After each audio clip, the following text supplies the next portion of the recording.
Welcome to another episode of Office Hours, and the professor is in. Well, today we have a really interesting but controversial question.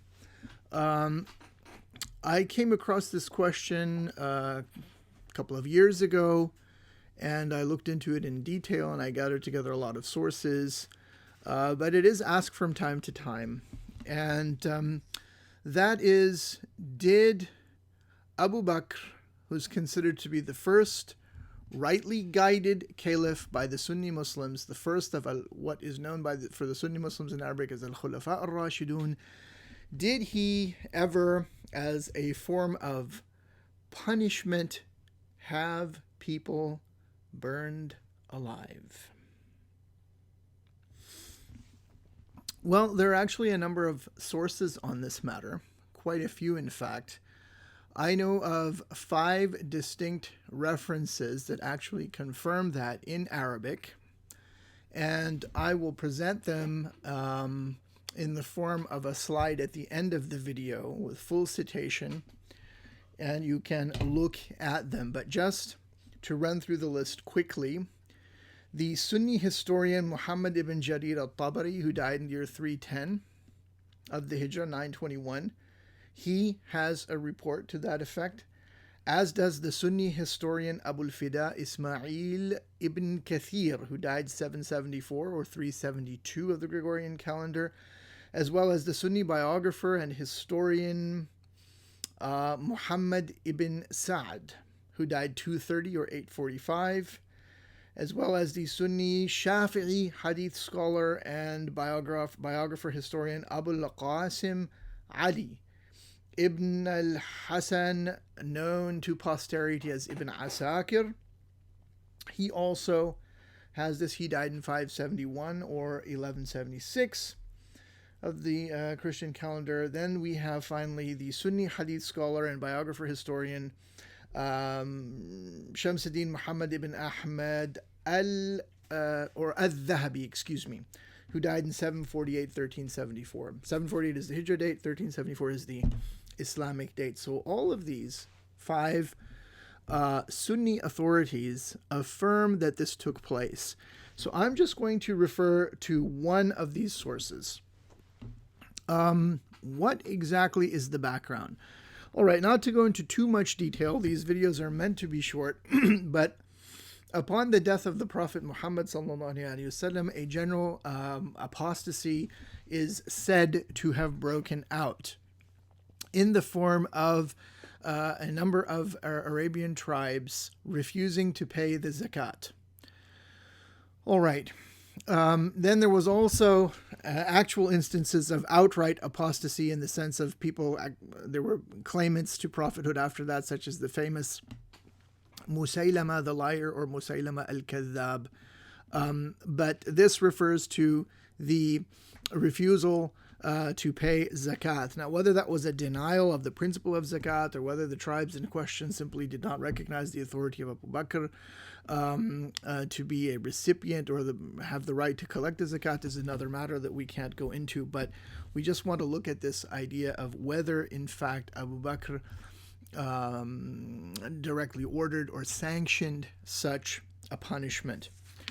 Well, it so happens that the person in question in all 5 of these sources is someone named Fuja'a as-Sulami. He's known as Fuja'a or al-Fuja'atu as-Sulami. Sulami would indicate that he was from the tribe of the Banu Sulaim.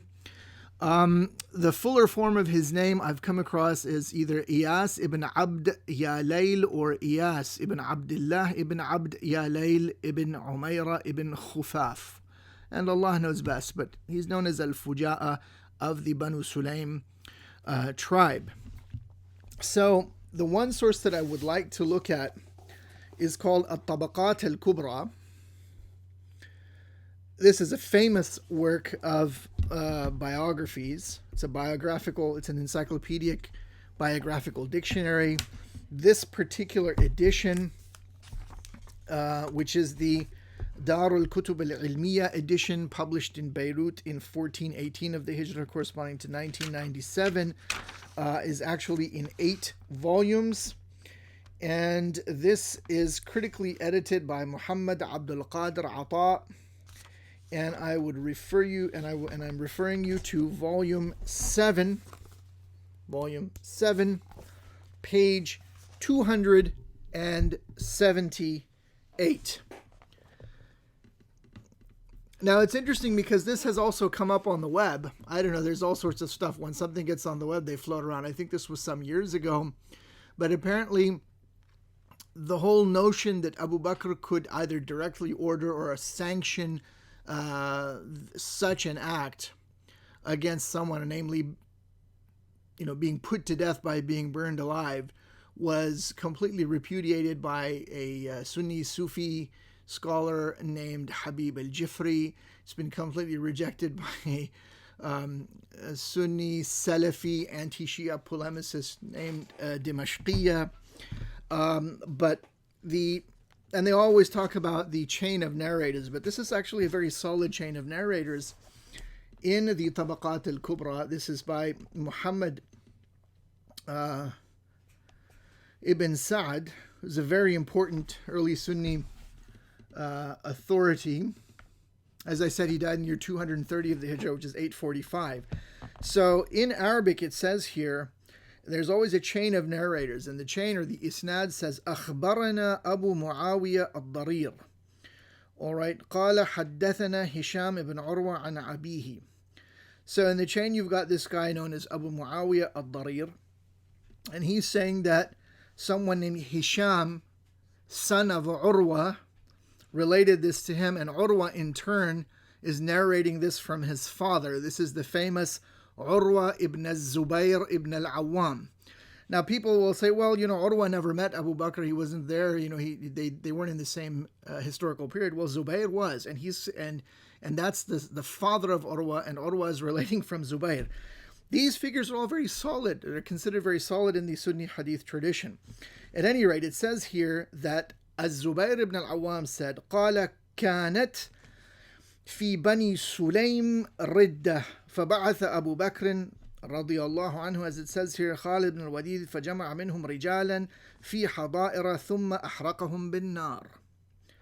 فجاء عمر إلى أبي بكر رضي الله عنه فقال انزع رجلا عذب بعذاب الله. فقال أبو بكر لا والله لا أشيم سيفا سله الله على الكفار حتى يكون هو الذي يشيمهم. All right, so what does that mean?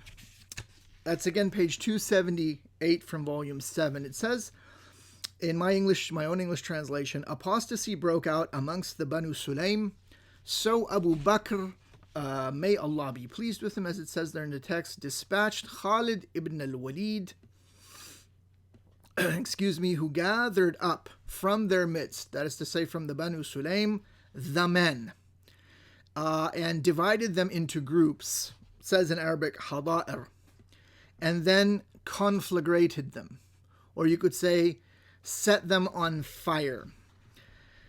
Thereafter, Umar, meaning Umar ibn al-Khattab, went to Abu Bakr radiallahu anhu, as it says in the text, and said to them, dismiss such a man who punishes by the means of punishment which is Allah's, or which is, he means to say, the exclusive prerogative of Allah.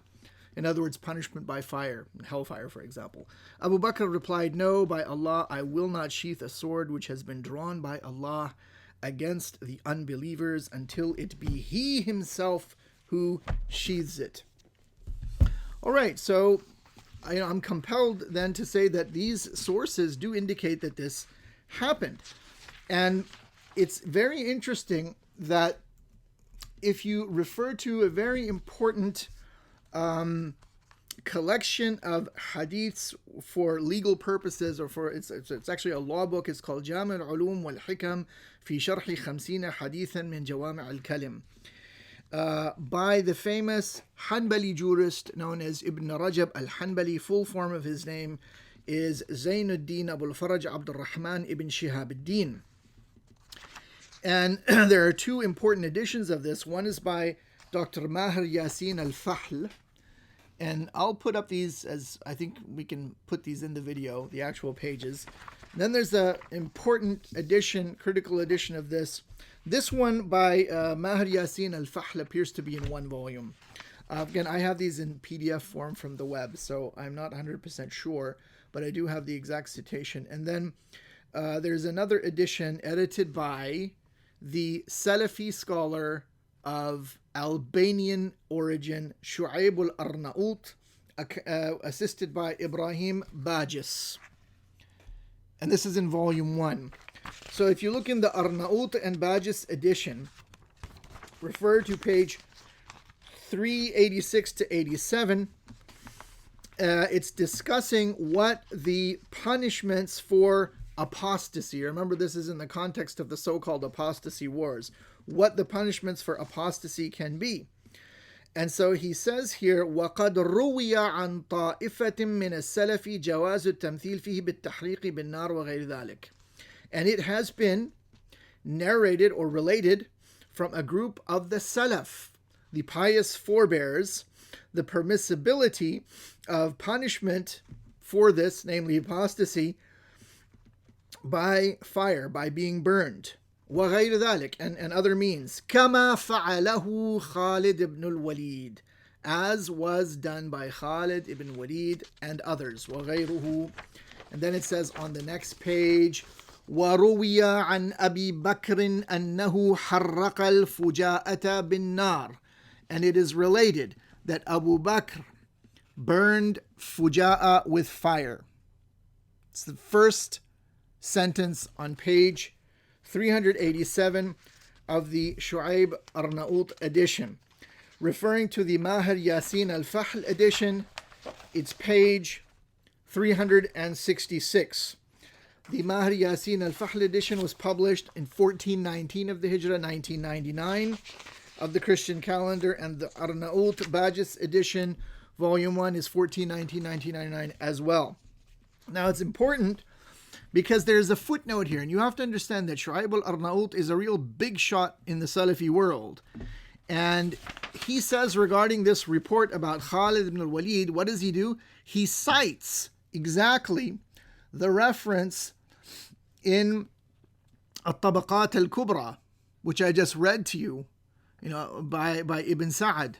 And he gives the whole sanad, in other words, Abu Muawiyah al-Darir narrating, hearing it from Hisham ibn Urwa, who received it from his father, Az-Zubayr ibn al-Awwam. And then he quotes the whole thing. And then he says, وَهَذَا سَنَدٌ رِجَالُهُ ثِقَاتٌ رِجَالُ الشَّيْخَيْنِ إِلَّا أَنَّ عُرْوَةَ لَمْ يُدْرِكْ أَبَا بَكْرٍ. So he is forced to admit, he says, and this chain of narrators, the figures mentioned in this chain of narrators are reliable. Thiqat is the term in Arabic. Rijalu Shaykhain. And these are the narrators which you find in both Bukhari and Muslim. The term a Shaykhan or a Shaykhain refers to Muhammad ibn Ismail al-Bukhari and Imam Muslim, two biggest names in hadith in the Sunni world. And then he says, except for the fact that Urwa was not contemporaneous with Abu Bakr. Well, it doesn't matter if Urwa was contemporaneous or not, because he's relating from his father, Az-Zubayr ibn al-Awwam. So you have him citing the actions of Abu Bakr and Khalid ibn al-Walid, in other words, burning by fire as a permissible means of punishment for apostasy. Very, very interesting. So these sources, and now that's actually 6 in all, in other words, 5 actual sources of hadith that cite that, and then you have this book, which is also really a hadith book, but it's there for a legal discussion, and the whole thing validated by none other than the great Salafi scholar Shu'aib al-Arnaout, along with the person who assisted him in this edition, Ibrahim Bajis. So all of this, when confronted by all of this evidence, one can only conclude, as do these eminent Salafi scholars, that Abu Bakr and Khalid ibn al-Walid, or just Khalid ibn Walid, actually had Fuja'a as-Sulami burnt, and that Abu Bakr completely acquiesced, or as the other sources indicate, which we don't have time to quote, but which I will list at the end of the video, indicate that Abu Bakr actually ordered that. So there you have it. And Allah knows best. Wallahu a'lam.